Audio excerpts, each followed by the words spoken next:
Assalamualaikum warahmatullahi wabarakatuh. Perkenalkan, nama saya Vira Dilananta, absen 8. Perkenalkan, nama saya Revatri Novella, absen 25. Perkenalkan, nama saya Siti Mutmaina, absen 30. Perkenalkan, saya Syifa Saila Ani, absen 31. Kami dari kelas 10 TAP 1 izin menjelaskan cara kreatif dan efektif meringkas materi pelajaran atau mind mapping. Meringkas materi pelajaran merupakan cara mempermudah untuk mengingat materi pelajaran. Mempersingkat waktu merupakan memasukkan ke dalam memori, mencari informasi lebih cepat dan mempermudah memahami gambaran keseluruhan materi yang kita pelajari. Banyak cara untuk membuat ringkasan materi pelajaran.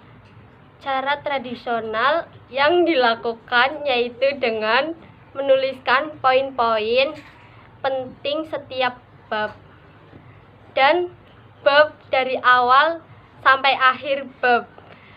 Ringkasan ini lebih menjumpai daftar isi yang diberi penjelasan.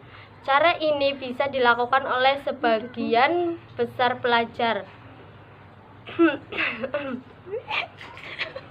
Salah satu cara kreatif membuat ringkasan yaitu mind mapping atau peta pemikiran yang dilakukan oleh Tony Buzan pada tahun 1975. Dengan peta pemikiran kita akan mendapatkan gambaran besar dari materi yang kita pelajari dan memungkinkan kita meringkas sebuah bab bahkan buku dalam selembar kertas saja. Dengan demikian, kita dapat menghemat waktu dan tenaga untuk mengingat atau menghafal materi pelajaran. Setelah mempelajari materi mind mapping ini, diharapkan kalian memahami konsep mind mapping dan dapat membuat mind mapping pada semua mata pelajaran yang kalian pelajari. Di antara kalian mungkin ada yang mengenal atau bahkan sudah terbiasa mengenakan mind mapping dalam belajar, dan ada pula yang belum mengenal istilah peta pikiran atau mind map. Bagi yang belum mengenal mind mapping, tidak perlu berkecil hati. Tidak ada kata terlambat untuk belajar menjadi lebih baik lagi. Sebelum mempelajari lebih lanjut, ada baiknya kalian mengetahui definisi atau pengertian mind mapping. Metode mind mapping ditemukan oleh Tony Buzan.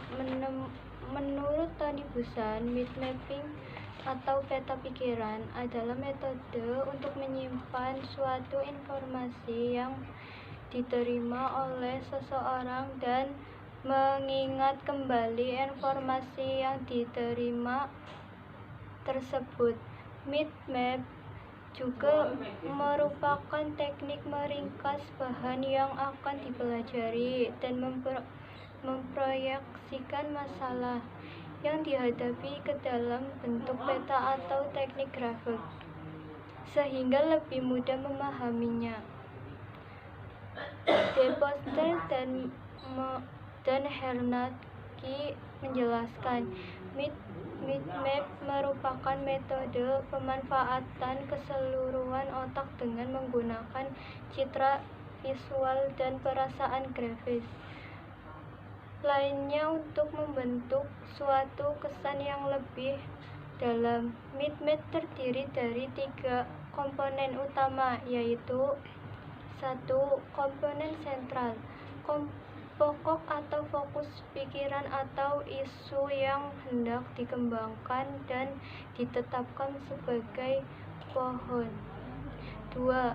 Topik utama, level pikiran lapis kedua sebagai bagian dari topik sentral dan diletakkan sebagai cabang yang melingkari pohon. 3. Subtopik. Level pikiran lapis ketiga sebagai bagian dari cabang dan diletakkan sebagai ranting atau level pikiran lapis berikutnya.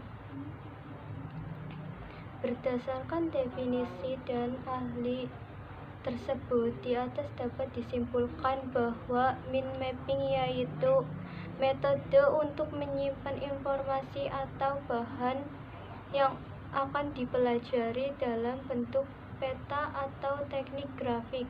Metode ini memanfaatkan gambar supaya memberi kesan mendalam pada otak manusia. Tony Buzan, seorang psikolog berkebangsaan Inggris, tokoh yang menemukan metode mind mapping, menyebutkan metode mind mapping bermanfaat untuk merangsang bekerjanya otak kiri dan kanan secara sinergis, bekerja sama secara produktif dan saling menguntungkan, membebaskan diri dari seluruh jeratan aturan ketika mengawali belajar, membantu seseorang mengalirkan diri tanpa hambatan, membuat rencana atau kerangka cerita, mengembangkan sebuah ide, membuat perencanaan sasaran pribadi, memulai usaha baru, meringkas isi sebuah buku. Fleksibel dapat memusatkan perhatian, meningkatkan pemahaman, menyenangkan dan mudah diingat. Susanto Edi, seorang master trainer Supermap, menyebutkan mind dan otak kanan bekerja sama secara sinergis. Mind mapping sangat bermanfaat dalam pembelajaran, terutama dalam keterampilan mencatat dan mengingat. Dikenal juga peta pikiran, adalah alat bantu yang terstruktur dan efektif untuk membantu kita mengerjakan proses pelajaran dengan lebih baik. Mind mapping merangsang otak kiri, membantu dengan kemampuan otak untuk berkonsentrasi, memungkinkan esensi materi menjadi jelas. Secara visual, relatif lebih jelas urutan dan informasinya, membuat sambungan antara ide-ide mudah untuk dilihat, meningkatkan daya ingat menjadi long-term memory, meningkatkan keyakinan kita dalam kemampuan kita untuk belajar. Cara membuat mind mapping. Tony Buzan menyusun sejumlah aturan agar mind mapping yang dibuat dapat memberi manfaat. Ringkasan aturan atau law of mind mapping sebagaimana ditulis dalam enendangsarielmovieblog.wordpress.com sebagai berikut. A. Kertas. Aturan kertas yang digunakan adalah kertas polos ukuran minimal A4 atau 21,5 kali 29,7 cm dan paling ideal adalah A3 atau 29,7 kali 42,0 cm dengan menempatkan ide sentral di tengah-tengah kertas dan sedapat mungkin image dengan minimal dengan 3 warna yang berbeda. B. Garis lebih tebal untuk basic ordering of ideas atau boys. Selanjutnya, semakin terdapat jauh dari pusat garis, maka harus semakin tipis garis harus melengkung dengan panjang yang sama dengan membubuhkan kata atau image di atasnya. Seluruh garis harus tersambung ke pusat. C. Kata. Menggunakan kata kunci saja dan hanya satu kata dalam satu garis. Harus menggunakan huruf cetak supaya lebih jelas dengan besar huruf yang semakin mengecil untuk cabang yang semakin jauh dari pusat. D. Image. Gunakan sebanyak mungkin gambar, kode, simbol, grafik, tabel, dan ritme agar lebih menarik dan mudah dipahami. E. Warna. Gunakan minimal 3 warna, bahkan lebih baik 5-6 warna.